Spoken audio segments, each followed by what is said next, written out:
What's up, YouTube, man? Welcome back, man, to another video, man. If you're new to the channel, man, my name is JR, and I did 10 years in the Georgia Department of Corrections, man. I come on here, I share my stories, I share my journey, and I share my walk. I let y'all know what's going on behind the walls, man. It's not a good place. Now, if y'all do make the choice to go behind the walls, man, y'all gonna face some of these same stuff that I went through and some of the same stuff that I seen, bro, in the chain gang, man. Now, this story, man, this took place at Jackson.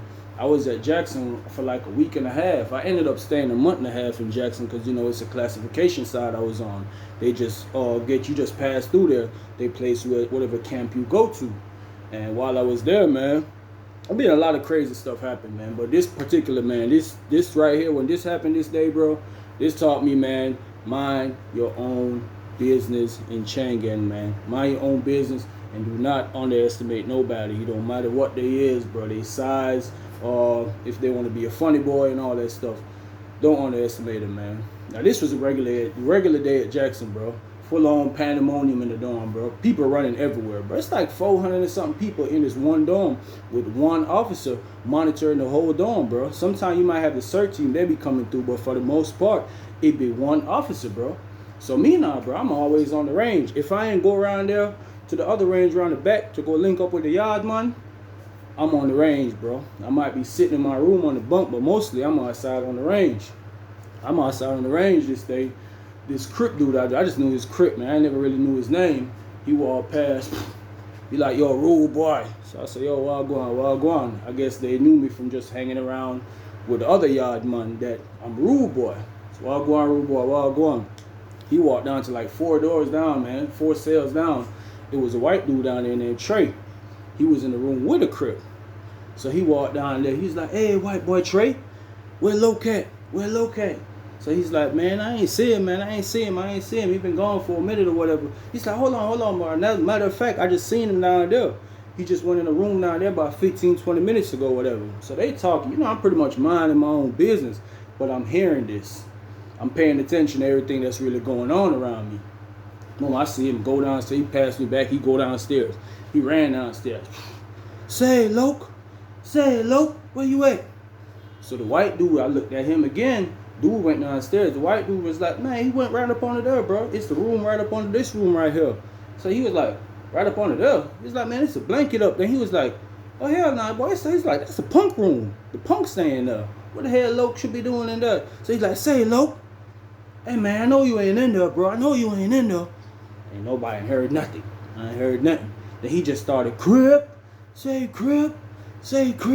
And then other Crips, you see other Crips in the dorm, they start popping out. You see dudes' heads start looking out the room like this, dudes pulling up from everywhere, and everybody was really just looking because bro was loud. And he was just saying, say Crip. So you had Bloods, GDs, pretty much everybody in the dorm, bro. We're trying to see what's going on. You had a dude coming around from the backside of the range trying to see what's going on. So by this time, bro, a whole bunch of crowd had done gathered right there. So they're like, say Crip, I know you ain't in there. So the officer was like, what's going on down there? What's going on down there? So we're like, it's nothing, man. Come open this cell, man. I think they locked in the cell. So the officer came down there. He was like, man, it's a blanket on there. Nah, man, just open it. They said to open or whatever. Man, I guess he just opened the cell and left. You know what I'm saying? When he walked away, somebody called him like, hey, officer, it's another cell around here on the backside that's closed or whatever. He went round up. Then I heard the same dude. I knew his voice by then because he always loud, man. He's like, oh, hell nah, Loke.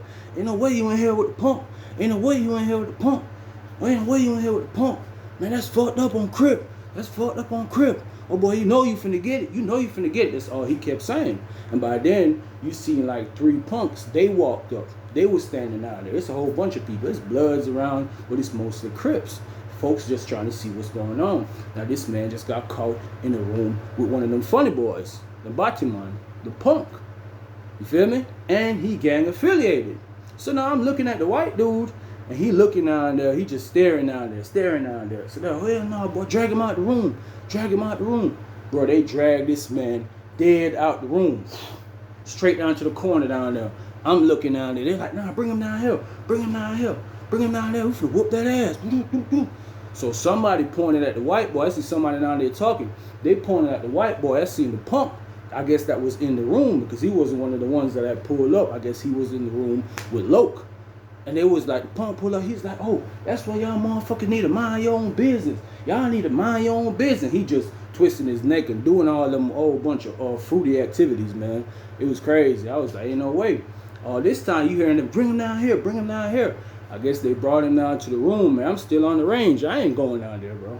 But I'm trying to see what's going on. So I kind of leaned over a little bit, man. All I could see was kicks going to the head, punches, all type of shit, bro. They beating this man up. They beating him up, bro. Beating him up, beating him up. Next thing I know, the office come around there. Hey, what's going on? Boom. He get on the code. 10-10, 10-10, 10-10, 10-10, the F building. He trying to say, but he ain't going down there, bro. He telling him to get off of him, but he's not going down there, bro. That man is not going around there. There's people running all around the dorms. You hear dudes like, man, beat his ass, man. Beat his gay ass. Beat his ass. Beat his ass. I was like, oh, that's crazy. Yush came around. The yard man came around. So he came around and I said, yo, I want to go around there something. I said, look like, you know, I said, a little man get caught up with a body man down there, so, and then I beat him. And I said, yeah. And I said, yeah. And then I said, boy, a regular thing for them. All of them are batty boy. So I said, damn, shaking my head or whatever, bro. Next thing I know, the search team ran down there. They ran down there. Boom. Fine. Shot. Boom, boom, boom. You know, they be finding them little pellet balls, man. Thing with it burning your eyes and everything. Instantly, bro. I back up in my room. They start locking everybody down. I'm looking out my cell. I see them go down there. They snatched the little dude out, Loke. I see they brought him out. Yeah, he beat up or whatever, man. They brought him out. Then they brought like two dudes out.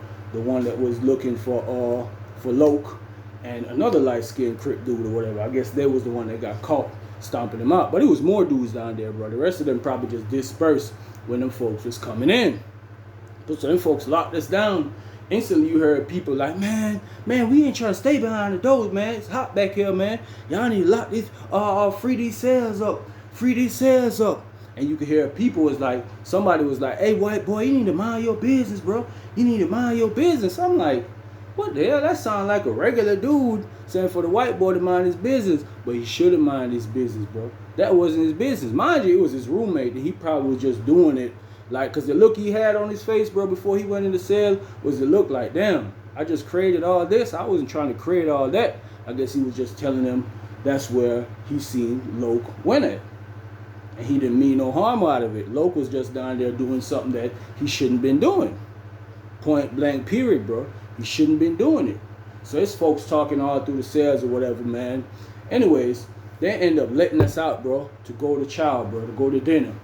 We go to dinner. You could just feel like it's tense. You hear people talking about the whole way. We walking, going down the hallway or whatever. You know, you gotta walk in a single file line, bro. And you gotta walk between these red lines. They be having these red lines all painted on the floor, bro. They put like red tape. You gotta walk between the line. We go to chow hall. Everybody talking about it. Everybody talking about it. We going back to the dorm or whatever. You could see that white boy Trae, he out there on the range, but you could tell like his face and then got red and everything. You could tell he was worrying about something. He was worrying about something. So Yush came back around there and said, yo, I'll go on, man. I say over there or whatever. So Yush looked down there. He's like, yo, the white boy, I fret. Him look like him, I fret.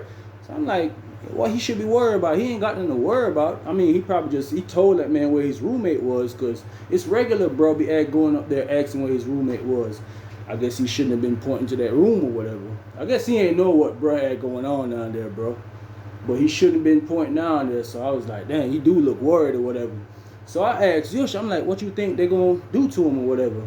He's like, man, some of these punks don't be playing, bro. Some of these punks don't be playing. Dudes be telling them or whatever they about their issue.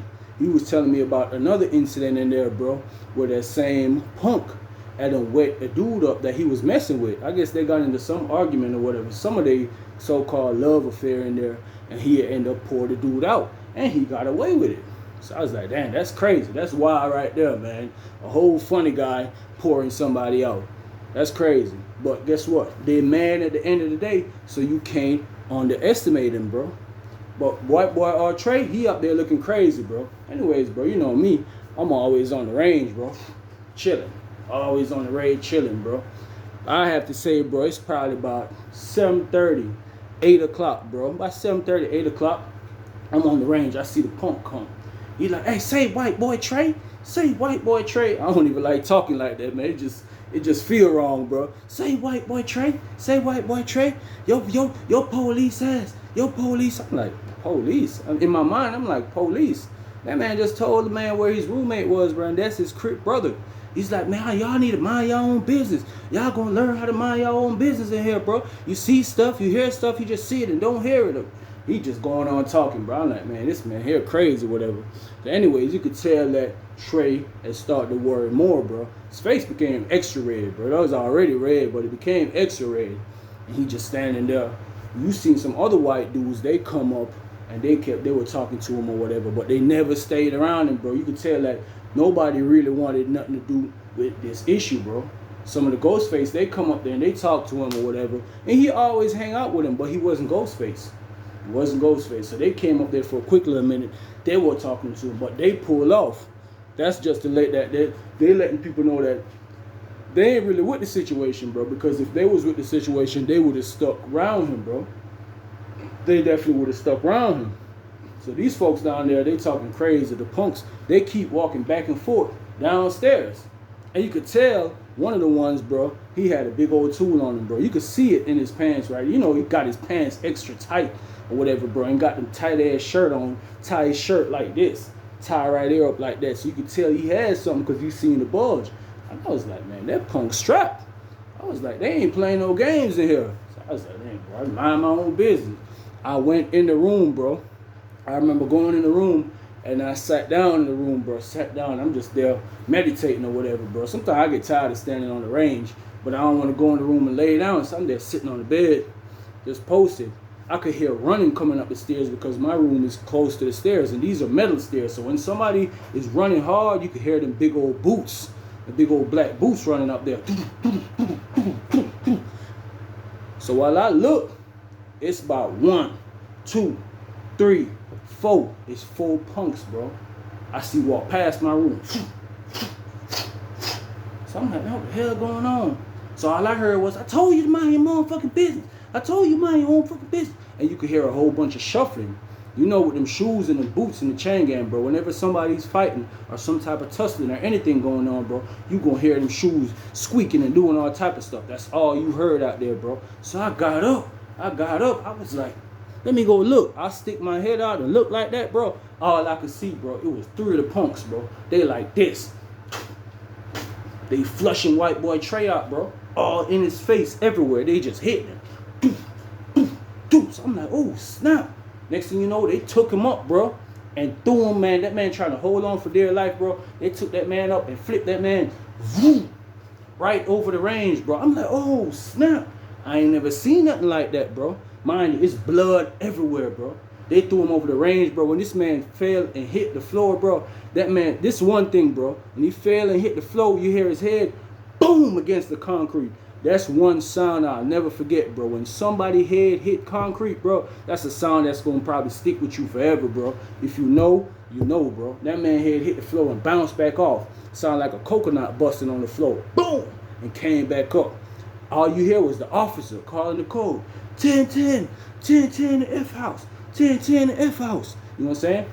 Boom. It was a female officer working the night. She stayed away. She ain't come down there, bro.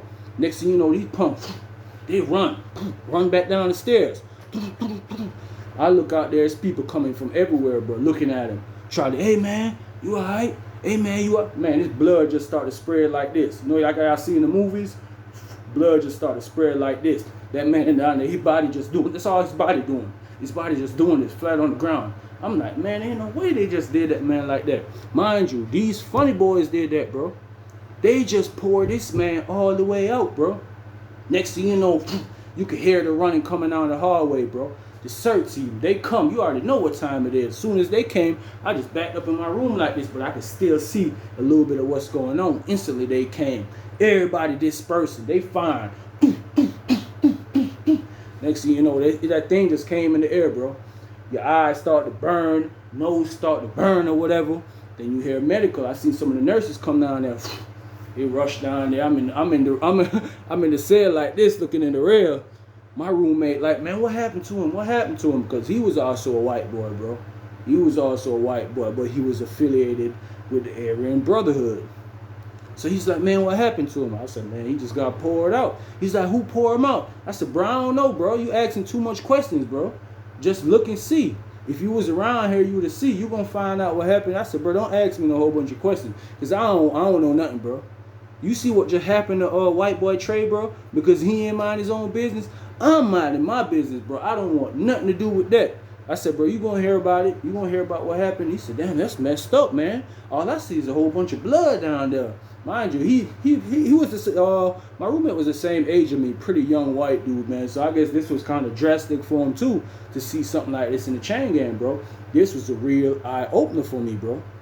But them folk came in there, shut it down, bro. We locked down for like 2 days. They let us out to go to chow and stuff, man. But these dudes, the punks, they got away with it, bro. All of them was still in the dorm, bro. They never got caught for this situation.